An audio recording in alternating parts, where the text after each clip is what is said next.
Sederhananya begini, kupu-kupu itu rezeki. Ya. Kupu-kupu itu ibarat uang, ibarat dunia, ibarat harta, ibarat kesehatan yang kita mau kejar. Cara nyari rezekinya gimana caranya? Karena itu kupu-kupu, maka yang kita lakukan adalah kita ambil jaring, kemudian kita tangkap itu kupu-kupu. Yang kita pelajari pun setiap hari di kuliahan, anak-anak didik kita, anak-anak kita semua dididik untuk pertama bisa punya jaring, kedua bisa cekatan dan gesit dalam menangkap kupu-kupu. Itu yang dari dulu diajari ke anak-anak kita. Sekarang ini model pembelajaran kita sekarang seperti itu, ngejar kupu-kupu. Kenapa? Kupu-kupu itu proyek, uang, harta, hal yang enak-enak segala macam itu dicarinya dengan cara seperti itu. Akhirnya apa yang terjadi? Semuanya ngejar kupu-kupu. Pas ditangkap, dimasukin dalam sangkar, senang. Kemudian besoknya lebih terampil lagi. Karena udah terampil, akhirnya bukan satu jaring, 2 jaring diambil, masuk 4 kupu-kupu masuk dalam sangkar. Besoknya begitu lagi, 5 kupu-kupu masuk dalam sangkar. Besoknya lebih terampil lagi, cabang bisnisnya makin banyak, 10 jaring diambil, 100 kupu-kupu sekali ambil, masukin dalam sangkar. Sekarang pertanyaannya, setelah kekumpul 1000 kupu-kupu di dalam sangkar, 1000 kupu-kupu sudah ada di dalam sangkar. Lalu kemudian kita ingin bermain dengan satu kupu-kupu.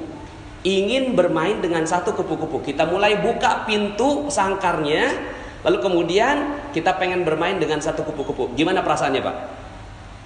Halo? Ini masih pada hawa sahur. Terkumpul 1000 kupu-kupu di dalam sangkar, lalu kemudian kita pengen buka pintunya. Pas dibuka pintunya, ya keluar semua. Perasaan apa yang ada pada saat itu? Perasaannya, apa perasaannya? Galau, khawatir, cemas, takut, gelisah. Itulah dunia. Itulah dunia. Kita selama ini, anak-anak kita, belajar yang tinggi. Buat apa, Pak?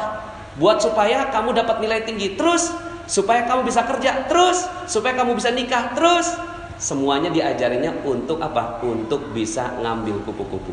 Tapi, anak kita bingung. Bahagianya di mana? Pas mau dinikmati, kemudian dia mulai buka pintunya, kok saya nggak bahagia? Maka, kalau mau bermain dengan kupu-kupu, kenapa tidak bangun taman? Kalau mau dapetin kupu-kupu dan bermain dengan kupu-kupu, kenapa tidak bangun taman? Cuma caranya berbeda, alatnya juga berbeda. Yang satu ke atas, yang satu ke bawah. Dia mulai cangkul, pelan-pelan, masukin benih, dijagain, disiramin, dipupukin, lalu kemudian tangkainya mulai muncul, lalu kemudian daunnya muncul, bunganya muncul. Pas bunganya muncul, kebahagiaan terus berlipat. Ketika kupu-kupu itu datang, kupu-kupu udah pasti datang kalau ada bunga. Udah sunatullah. Kalau udah ada bunganya, itu kupu-kupu pasti datang. Sekarang pertanyaan saya, ketika ada satu kupu-kupu dan kita bermain dengan kupu-kupu itu, ada gak perasaan yang tadi? Ada? Resah, galau, gelisah, cemas, ada? Halo? Udah gak ada ya? Begitu yang harusnya dilakukan untuk mencari rezeki. Cuma selama ini yang kita lakukan adalah ngambil kupu-kupu dan gak punya taman. Akhirnya apa yang terjadi? Malam hari galau. Kenapa? Kupu-kupu hilang. Dicuri, hilang. Hilang handphone, galau. Diputus pacar, besok bunuh diri. Anak-anak kita sekarang, jangan sembarangan Bapak Ibu. Mungkin zaman-zaman kita, ini saya mulai memahami psikologi anak-anak kita sekarang. Mereka hilang loh Pak. Hilang mereka, kebahagiaan hilang. Mereka berpikir bahwa kebahagiaan itu bisa didapat di gadget, di dubsmash. Tahu dubsmash? Instagram, ya. Itu mereka mulai dapatkan kebahagiaan di situ. Itu semua. Maka hati-hati, anak-anak sekarang itu mulai hilang tamannya. Mereka nggak punya taman, yang mereka kejar adalah kupu-kupu. Ketika mereka kejar, kupu-kupunya hilang, malam datang, kupu-kupu hilang. Anak-anak sekarang nggak ada yang kuat nahan cobaan Pak. Nahan ujian, nahan musibah. Anak-anak sekarang itu galaunya luar biasa. Maka hati-hati, mungkin dulu kita masih ada sedikit sisa-sisa taman. Tapi sekarang anak-anak sekarang kita mulai harus merubah gaya kita. Makanya sekarang semua pada kebingungan. Coba Bapak Ibu perhatikan, lulusannya kimia, tapi malah kerjaannya yang lain. lulusannya arsitek tapi kerjaan yang lain. Pernah ada yang perhatiin itu? Berapa banyak orang yang kerjaannya sekolahnya A, pekerjaannya A? Sedikit sekali. Di Amerika datanya hanya 4%. Itu di Amerika yang link and match-nya bagus. Tapi di Indonesia, Masya Allah. Maka cara nyari rezeki sederhana. Gimana cara nyari rezeki? Bangun taman. Ini yang selama ini kita tinggalkan. Kita nggak punya taman. Akhirnya apa? Galau, gelisah, khawatir, cemas. Kita nggak punya taman. Yang kita cari kupu-kupu. Seneng banget tuh, ada orderan, ada project, ada harta, apa segala macam datang. Tapi kita mau beli sesuatu, beli mobil aja. Pas mau beli mobil, sebelum tuh mobil masuk, kita bikin sangkarnya dulu. Kenapa? Karena takut kalau kupu-kupunya hilang. Tuh. Nah, terus gimana dong? Ya udah, sekarang ganti fokus. Kalau kemarin tadi kan semalam kan saya bilang utang tuh lunas, ya kan? Karena memang kalau kita masih ada hawanya hawa utang, itu rezeki nggak akan pernah datang. Hawanya hawa utang, rezeki nggak bisa datang. Ya. Tapi kalau hawanya utang udah lunas, insya Allah gampang banget tuh datang. Nah itu salah satu tamannya rezeki. Nah untuk memupuk itu ada 3 hal. Ya, ini tadi saya dipesanin Ustadz kultum aja, benar-benar kultum, kuliah 7 menit. Ya udah, saya cuma kasih kisi-kisinya. Fokuslah pada 3 hal ini. Fokuslah pada 3 hal. Pertama, pikiran yang positif. Pikiran yang positif bahwa segala sesuatu bagus, segala sesuatu indah, husnudzon billah. Ini adalah taman yang paling indah. Taman yang paling indah adalah husnudzon billah. Husnudzon billah itu apa? Pokoknya semuanya positif dah. Masuk rumah sakit positif, ya kan? Bangkrut positif, ya. Jalanan kemarin macet apa penuh? Nah, penuh. Udah nggak ada jalanan macet di Jakarta ya.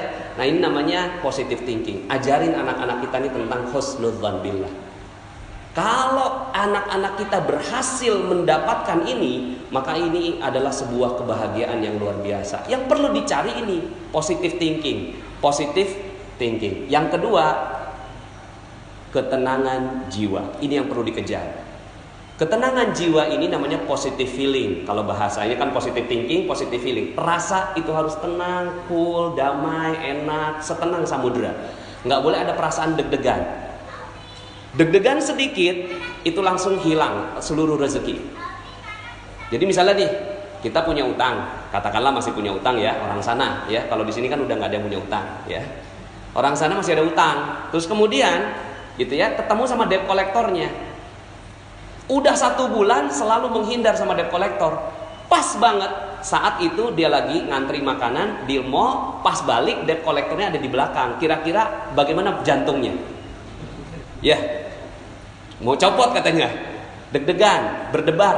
Berdebar adalah ciri rezeki hilang. Berdebar, jantung berdebar itu ciri bahwa kita tidak punya rezeki lagi. Tamannya hilang. Maka apa yang harus dilakukan? Yang harus dilakukan mendidik jiwa supaya tenang dalam segala kondisi. Bisa nggak kita seperti itu? Nah kalau bisa seperti itu, itulah harta kekayaan terbesar.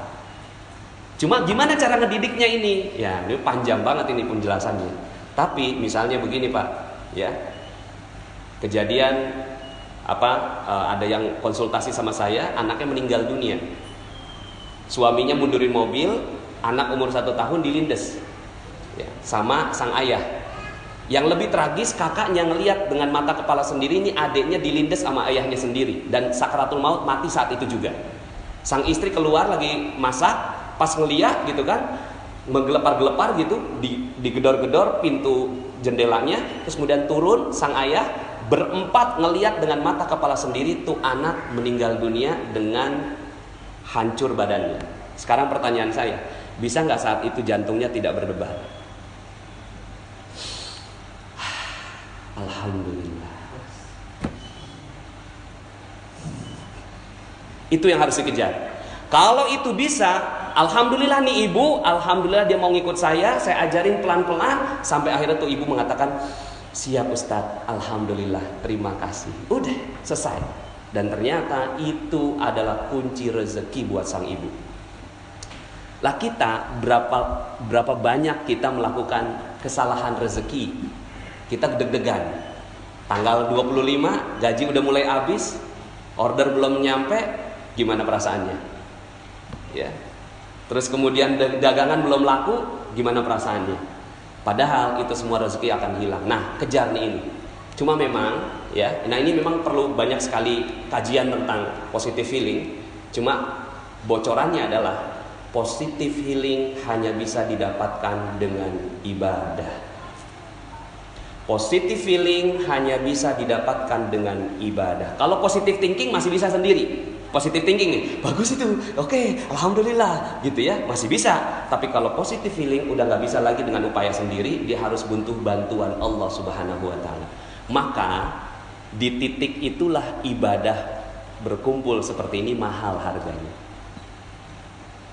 Ini kumpul begini Pak, ini mahal sekali. Kalau orang tahu betul yang namanya rezeki, oh itu dikejar yang kayak gini. Ada orang kumpulan apa? Duduk tenang, damai. Kenapa? Ada malaikat di sini. Malaikat itulah yang bikin ketenangan hati. Makanya Allah katakan, ala bidzikrillahi tatmainnul qulub. Ingatlah hanya dengan mengingat Allah maka hati bisa positive feeling. Nah. Cuma selama ini ya kita nggak kejar ini, coba sekarang kejar. Aduh, yang saya mau kejar adalah positive feeling, ketenangan jiwa. Karena itulah kekayaan sebenarnya. Kekayaan sebenarnya bukan harta, bukan mobil, bukan rumah, bukan yang lain. Tapi ketenangan jiwa adalah kekayaan sebenarnya. Ya, dikatakan oleh Rasulullah SAW, laisal ghina an kasratil arad, walakinnal ghina ghinan nafs. Bukan kekayaan kamu punya banyak harta, tapi kekayaan adalah tenangnya jiwa. Di penjara senang, ditangkap senang, ya bahagia, semuanya tenang, cool, mau digantung aja senyum. Tuh, kalau kita mampu seperti itu, maka itulah kekayaan sebenarnya. Cuma selama ini kita nggak kejar, yang kita kejar cuma duit aja. Di mana ngejarnya? Lailatul Qadar adalah malam kemuliaan, tempat di mana Allah turunkan ketenangan jiwa. Kalau itu didapat, tenang sekali. Nah yang ketiga lebih dalam. Ini aja udah bagus, Masya Allah. Positive thinking, positive feeling. Yang terakhir, positive motivation. Positive motivation, motivasinya semua positif. Semuanya positif ya. Bahwa motivasinya bukan untuk mencari uang, motivasinya untuk membahagiakan orang lain. Nah ini panjang sekali kajiannya ya. Mudah-mudahan dalam kesempatan yang lain. Ini pokoknya cirinya 3 aja. Kejar ini.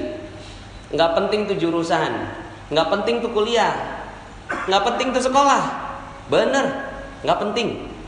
Kalau sekolah nggak ngajarin 3 hal ini, berarti sekolah itu nggak penting. Makanya sekarang ini muncul adanya gerakan anti sekolah.